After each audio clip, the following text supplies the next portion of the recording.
মহাকুম্ভে পদপিষ্ট হয়ে একের পর এক মৃত্যু, আর সেই মৃত্যু তালিকায় এ রাজ্যের দুই মহিলার নাম, একজন কলকাতার, একজন শালবনীর। দেখুন,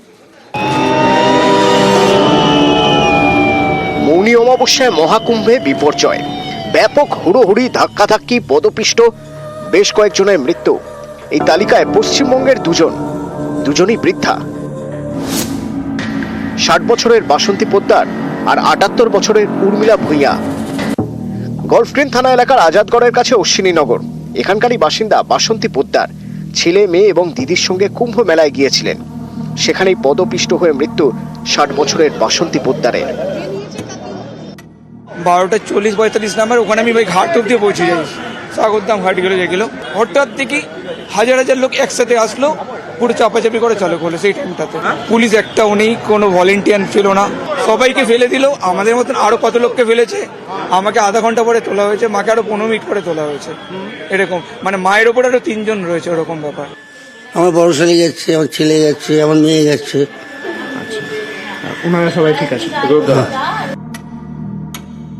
পশ্চিম মেদিনীপুরের শালবনীর বাসিন্দা 78 বছরের উর্মিলা ভূঁইয়া বেশ কয়েকবার গঙ্গাসাগরে গিয়েছেন।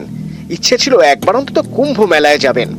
গত সোমবার আত্মীয়দের সঙ্গে রওনা দেন, মহাকুম্ভে গেলেন, কিন্তু আর ঘরে ফেরা হলো না। পরিবার জানিয়েছে মঙ্গলবার মাঝরাতে ধাক্কাধাক্কির সময় হারিয়ে যান উর্মিলা ভূঁইয়া। পরে তার দেহ উদ্ধার হয়। দিদিমার ডেড বডি পাওয়া গেছে।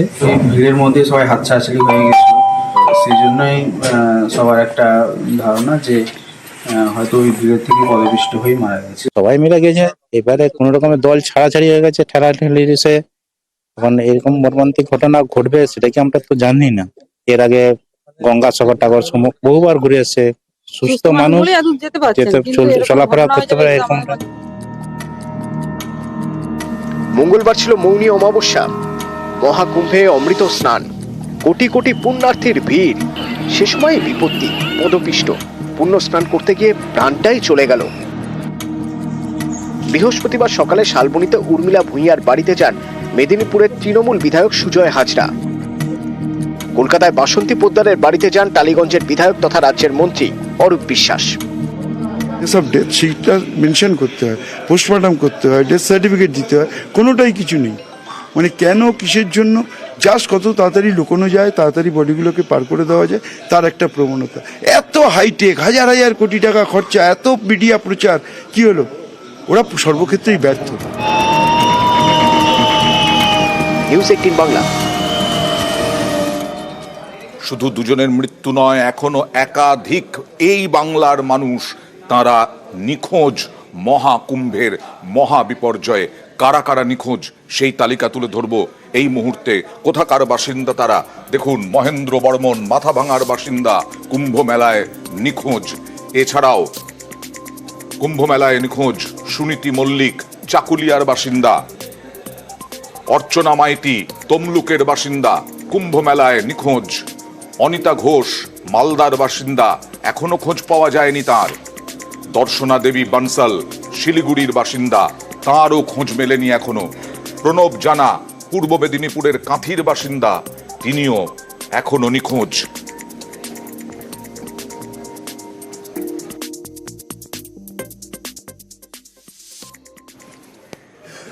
2013 পর 2025, 12 বছর পর মৌনী অমাবস্যায় আবারও পদপিষ্ট হয়ে মৃত্যু আর অব্যবস্থার বড়সড় অভিযোগ, বিভিন্ন প্রশ্ন যোগী সরকারের বিরুদ্ধে।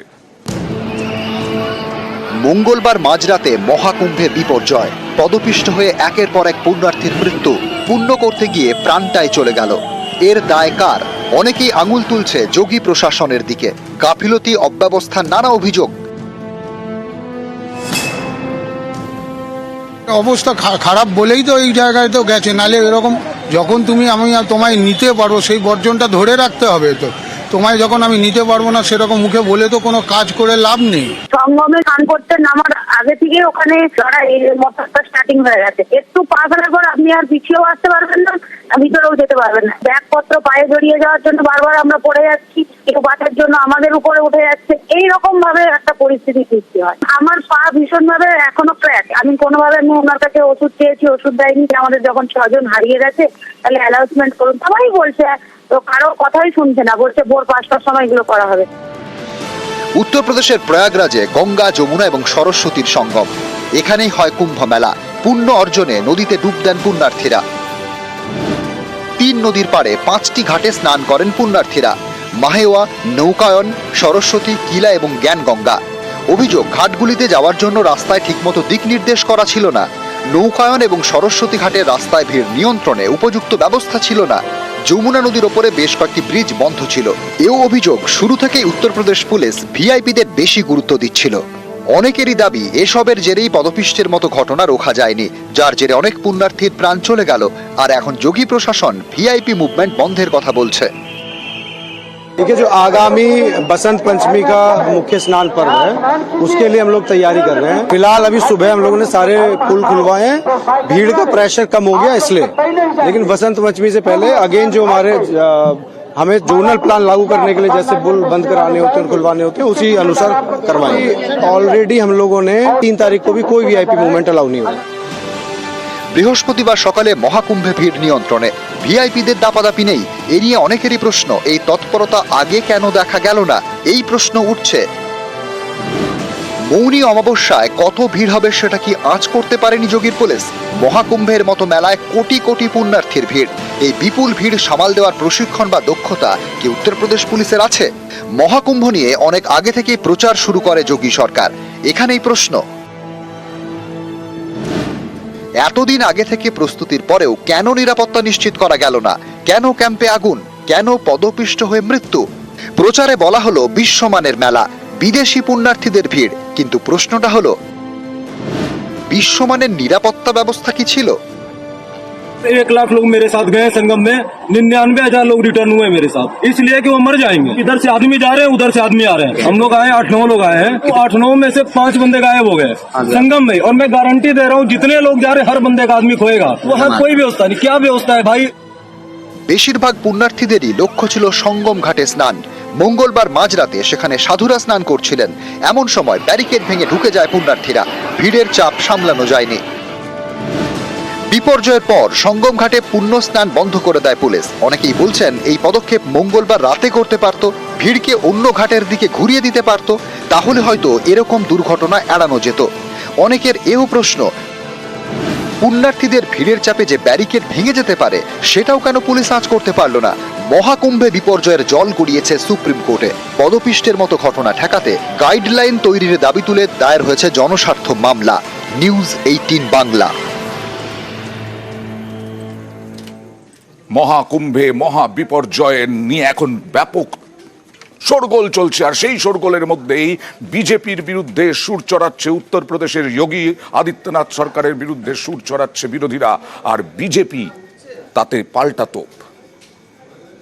जो बात ये कही जा रही थी कि इतने लोग श्रद्धालु आएंगे, लोग स्नान करेंगे, और कई सरकार के माध्यम से यहाँ तक आया कि जो सुरक्षा में लगे हैं उनके लिए ये मैनेजमेंट की स्टडी भी होगी, और उसके बाद ये घटना होना, उन सब की सूची जारी करनी चाहिए जिन श्रद्धालुओं की मृत्यु हुई है या वो श्रद्धालु जो लापता हैं, क्योंकि आशंका बहुत है। भारतीय जनता पार्टी उससे हट नहीं सकती है। दिल्ली और लखनऊ दोनों सरकारें उसकी जिम्मेदार हैं। मैं पीड़ितों से मिलने नहीं जाऊंगा, क्योंकि बीजेपी के लोग ये आरोप लगाएंगे कि हम लोग राजनीति कर रहे हैं। हम लोग किसी भी विषय पर राजनीति नहीं करना चाहते हैं। কুম্ভের ঘটনায় আমরা গভীরভাবে শোকাহত।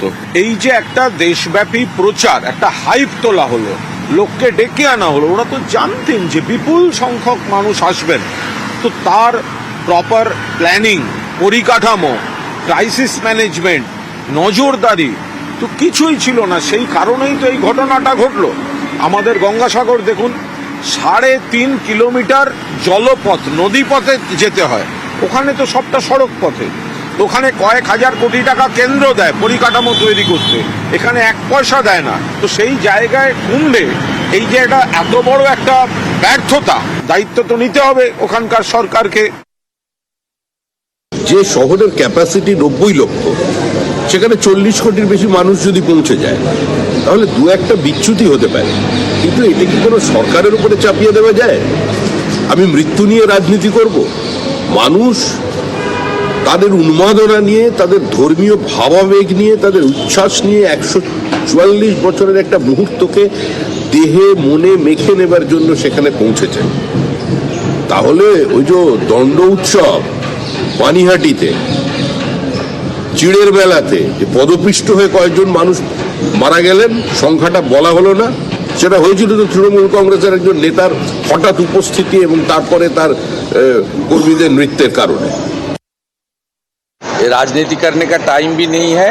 सेंसिटिव एडमिनिस्ट्रेशन का जो रोल होना चाहिए वो रोल निभाया। इतना बढ़िया कार्यक्रम, सब हिंदू एक साथ नहा रहा है, इतना बढ़िया अरेंजमेंट, ये लोग को तो उसका जेलसी हो रहा है due to their own political agenda and high appeasement politics. और बाकी ये दुखद घटना जो हुआ उसमें तो सब लोग को उत्तर प्रदेश सरकार का साथ रहना चाहिए।